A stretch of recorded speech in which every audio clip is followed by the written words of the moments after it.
சிவாய நம. அவருடைய மந்திரத்தின் மகிமையினால் அந்த அமிர்த கலசத்திலே 7 அரக்கி பெண்கள் கிடக்கிறாங்க. நீலி நீலி என்றோருதி என்றோருதி நீலி என்றோருதி என்றோருதி மாடி மாடி என்றோருதி என்றோருதி நீலி சூரி என்றோருதி என்றோருதி மாடி சூரி செல்வி மாடி சூரி செல்வி அங்கேயர்கள் நந்திரங்க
நம்முடைய மந்திரத்தின் மகிமையினால் 7 அரக்கர்கள் வந்திருக்கிறார்களே.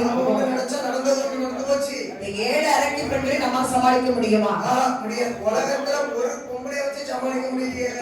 ஒரு மனைவி ஒரு கணவனா சமாளிக்க முடியுதாடா? ஐயோ யாமாரி வயிற்று சில கேக்குறா. ஒவ்வொரு புருஷனும் கண்ண ஒட்டி தலைங்க.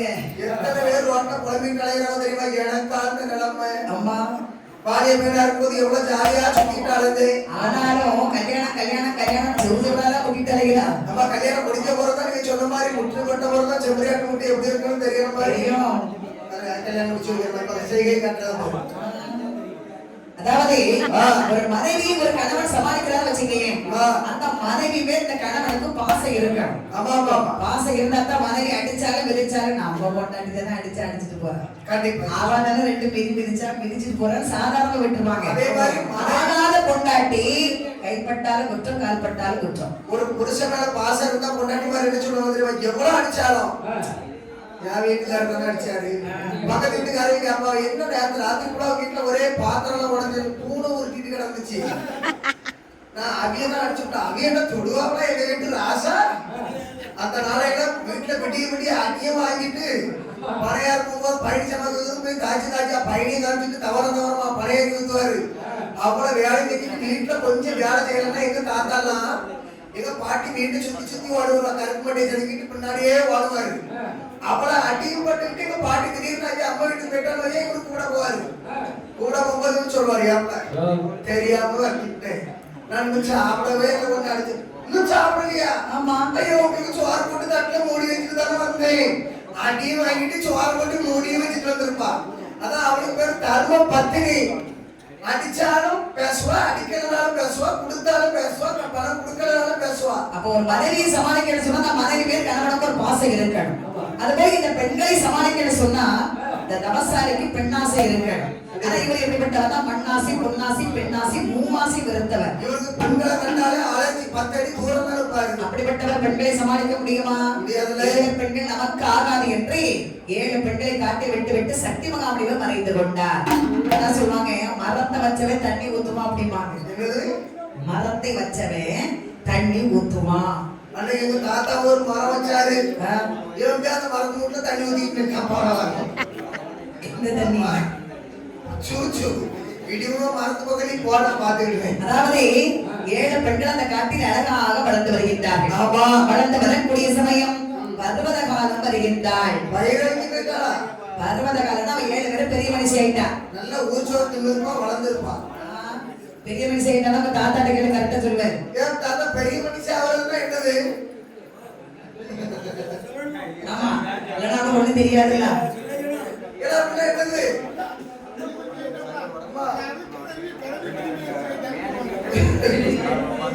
நீ நினைக்கிற பெரிய மனுஷி எல்லாம் அந்த அம்மா சடங்காயிட்டாங்கன்னா சொல்றா. அந்த அம்மா மட்டும் இல்ல, நீதி சடங்காயில இருக்கா. சும்மா கேவலமா சொல்றா. ஆம்பளை சடங்கு உண்டோ? வேற ஆம்பளை சடங்கு கிடையாது. ஆம்பளை சடங்கு கிடையாது. நம்ம இவர் முடிவெடுத்து முன்னூறு நேரம் அல்லாரமா நாளைக்கு ஒரு கத்தியை வச்சு ஒவ்வொரு நேரமும் 7 ஷாம்பு போட்டு பார்த்துக்கிட்டு இருக்காங்க. சும்மா இருங்க. அப்பதான் அந்த முடி வந்து பறக்கும் அப்படின்னு. ஆம்பளை சடங்கு கிடையாதுல்ல. சடங்கு உண்டு, ஆம்பளைக்கு சடங்கு உண்டுடா. உண்டோ?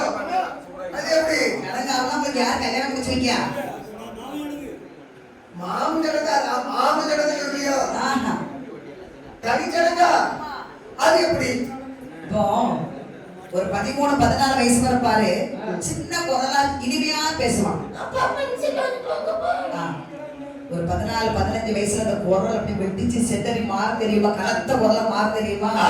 பள்ளியோடத்துக்கு போனோம். அன்னைக்கு தான் சடங்காயிட்டா குடிச்சு தண்ணி ஊத்தாங்க. ஆனா யாரும் ஊத்த மாட்டேங்கிறாங்க. அப்படியா? அன்னைக்கு தான் பெரிய மனுஷன் ஆகிறதா அர்த்தம். ஆகிறான். சரி, நல்லா கண்டு. நீ சின்ன குழந்தையில பேசுற மாதிரி இப்போ பேசிட்டு இருந்தாலும் உனக்கு ஒரு வேலும் ஒண்ணு வெட்டி கொடுக்க மாட்டான். அப்ப அந்த குரலை வச்சுதான் இருக்கு இந்த பையன் பெருசா. ஏன்னா அப்ப குரல் ஆம்பளைக்கும் பொம்பளைக்கும் வித்தியாசம் உண்டு. ஆமா, இப்ப பெண்கள் பார்த்து தாளாட்டு பெண்கள் படிச்சாதான் புள்ள தூங்கும். இதே பிள்ளைய முன்ன போட்டு தவக்கிறது தாளாட்டு படிச்சாதான் எழுப்பி வாடிடும். ஒரு பெரிய போலீஸ் அதிகாரியா இருந்தா ஒரு குரல் கம்பீரமா சொல்லணும். ஒரு பேர் திருடிட்டு ஒரு திருடன் பறி கொடுத்தது, ஐயா என் நகர் 100 பவுன் காணாம போயிட்டா எஸ்ஐ எப்படி பேசணும்? நான் பாத்துக்கிறேன். எவன் எடுத்தாலும் நான் இப்படி சொன்னா இவனுக்கு ஆறுதலா இருக்கும். ஆமா, இப்படி ஒரு எஸ்ஐ பேசுறாரு வைங்களா,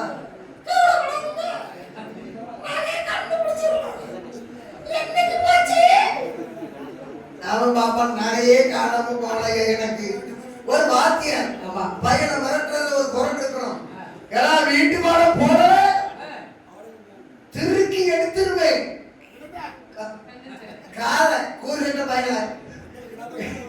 இப்படி கேட்டா தான் பயப்படுவான். இப்படி ஒரு வாத்தியார் இருக்கிறீங்களா?